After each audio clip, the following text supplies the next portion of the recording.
ओम सर्वे भवन्तु सुखिनः, सर्वे सन्तु निरामया, सर्वे भद्राणि पश्यन्तु, मा कश्चित् दुःखभाग् भवेत्, मा कश्चित् दुःखभाग् भवेत्, मा कश्चित् दुःखभाग् भवेत्। ओम शांति शांति शांति। ओम। साधु सन्यासी लोग हम समाज का हमेशा भला सोचते हैं, तो लोग आकर के पूछते हैं, महाराज जी हम घर में 4-5 सदस्य हैं, लेकिन किसी को भी किसी की आवाज़ अच्छी नहीं लगती, कोई भी बोलता है तो परेशानी हो जाती है। घर में ना बच्चा सुनता, ना माँ सुनती, ना छोटे सुनते, ना बड़े सुनते, तो घर में हमेशा ऐसे एक चिंता का कोई एक जिम्मेवार आदमी होता है, तो वो साधुओं से पूछता है। तो उसके लिए हम बता रहे हैं, भाई जिस घर में इस तरह की, सभी घरों में होगी आजकल, तो साधु सन्यासियों के आश्रमों में भी होगी, कहीं स्कूल में होगी, कहीं हॉस्पिटल में, थाने तहसीलों में, सब जगह इतना गर्मी होगी मस्तक के अंदर, पता नहीं क्या होगा समाज का। हम तो चिंतित रहते इस बात से, परमात्मा तेरी फुलवाड़ी ये कैसे रूप में आ गई, देख तेरे संसार की हालत क्या हो गई, भगवान कितना बदल गया निशान। ये पुराना शब्द सुना था, कोई भजन सुना था, वाक्य सुने थे, ये सब सुने थे,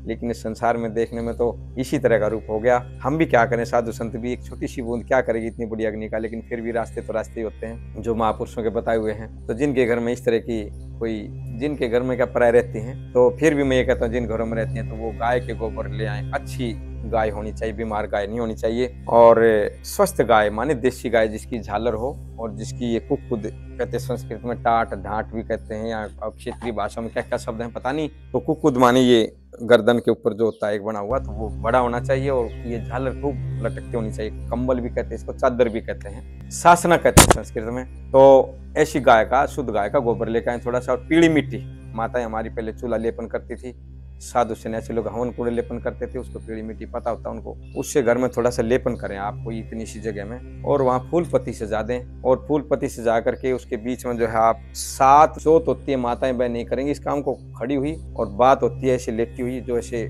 दोनों हाथों से घिस करके बनाते हैं। तो 7 बात इकट्ठी करें, गाय के घी में भिगोए उनको, 7 पत्तों को गाय के घी में भिगोए, और जो है वो गाय के घी में भिगो करके उसको, वो जो आपने 1.25 हाथ लेपन किया है गाय के गोबर पीली मिट्टी से, उसमें उनको जगा दें। उसके पास ही एक तांबर का बर्तन खूब साफ किया हुआ, जग हो, लोटा हो, कोई भी हो, उसको अच्छी तरह साफ करके उसको शुद्ध जल से भर करके रखें, पानी से भर करके रखें। और वहाँ एक चीज जरूर रख लें, कोई 21 दिन का प्रोसीजर है ये, 21 दिन का प्रोसेस है ये, प्रक्रिया है ये, इसको 21 दिन तक करना साफ ठीक ठाक होकर के। माताओं से प्रार्थना है कि जब उनको पेट में दर्द हो तो इस क्रिया को न दोहराएं, 21 दिन तब दोहराएं जब जो है ये आपका शरीर शुद्ध हो। कोई भाई अगर करा तो उसकी बात तो अलग है, उसको भी शुद्ध होना चाहिए, थोड़ा हुक्का बीड़ी से, शराब सुल्फे से बच करके रहना चाहिए, क्योंकि ये क्रियाएं सारी होती हैं, ये शुद्धता का ही बड़ा इनमें प्रभाव होता है। तो वो 7 जोत जो है वो बत्तियां, बात कहते हैं हमारे देहाती भाषा में, उसको गाय में भिगो के इकट्ठी करना सबको, क्योंकि सब 7 गण होते हैं, तो सब इकट्ठे ही जगह लगाने हैं। और वो एक मिट्टी के दिए में रखो, या मिट्टी के दिए में रखो तो रोजाना बदलना पड़ेगा,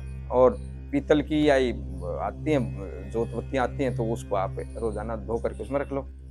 गाय के खाने के लिए जरूर कोई अच्छा फल रखो, कोई अच्छी मिठाई रखो, चूरमा रखो, कोई हलवा, कोई रोजाना एक कटोरी रखो गाय का रखो, और उसमें 10-15 मिनट बैठो। वो जो आदमी भी ये काम कर रहा है, और जो आदमी ये काम कर रहा है, तो उसको 2-3 बातें, एक तो उसको गुस्सा नहीं करना, बिल्कुल उसको नहीं करना। अगर वो दूसरे का फायदा कर रहा है तो उसको गुस्सा बिल्कुल नहीं करना, छोड़ देना गुस्से।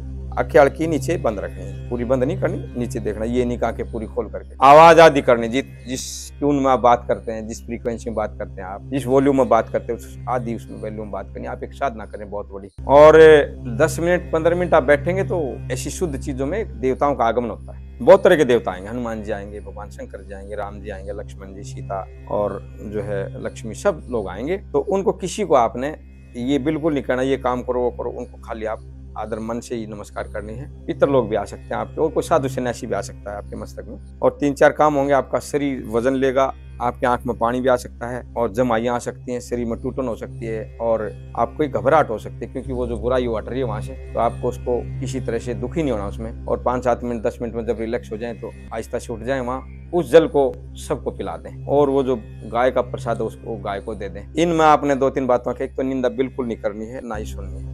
वाणी के जो दोष होते हैं, ऊंचे नहीं बोलना है, कोई गाली नहीं देनी, अब सब नहीं बोलना है किसी को, किसी भी तरह का हमने कोई झगड़े नहीं करने हैं। जो व्यक्ति कर रहा है, औरों को भी सबके घर में देखना आपको किस दिन में कितने फायदे होंगे। गाय को जितना अच्छा भोजन खिलाएंगे आप, चूरमा, खीर, हलवा, लड्डू, पेड़ा, कोई घेड़ केड़ा, कोई भी अच्छी चीज खिलाना गाय को, तो आपके घर में सबके में सुख होगा। और वो जल सबको पिलाना है, 24 घंटे फेंकना नहीं जल। वो कुछ भाई ऐसे भी होते हैं कि भाई मतलब ये क्या टोटके कर रहे हैं, क्योंकि उनकी भी गलती नहीं है, उनका सामना ही ऐसे टोटकों से होता है, तो शुद्ध चीज में भी टोटका देखते हैं। घी 50 तरह का, लेकिन कोई शुद्ध घी को भी डालडा घी और ये वनस्पति मान रहा, तो वो उस व्यक्ति की गलती है, उस व्यक्ति को अपने में सुधार करना चाहिए मस्तक में। और शुद्ध चीजें होती हैं, किसी कोई पाखंड नहीं है, कोई दिखावा नहीं है, कोई ढोंग नहीं है, कोई नाटक नहीं है, कोई नौटंकी नहीं है। ये इस समाज की शुद्धता के लिए उन एनर्जियों को, उस ऊर्जा को केंद्रीभूत करने की साधना है ये। और सभी को ये साल में 1-2 बार तो डालनी चाहिए घर में। ये सभी का सुख हो, सबको फायदा हो, इसकी क्रिया करने से सबको फायदा होगा, लाभ होगा, सबको सुख मिले।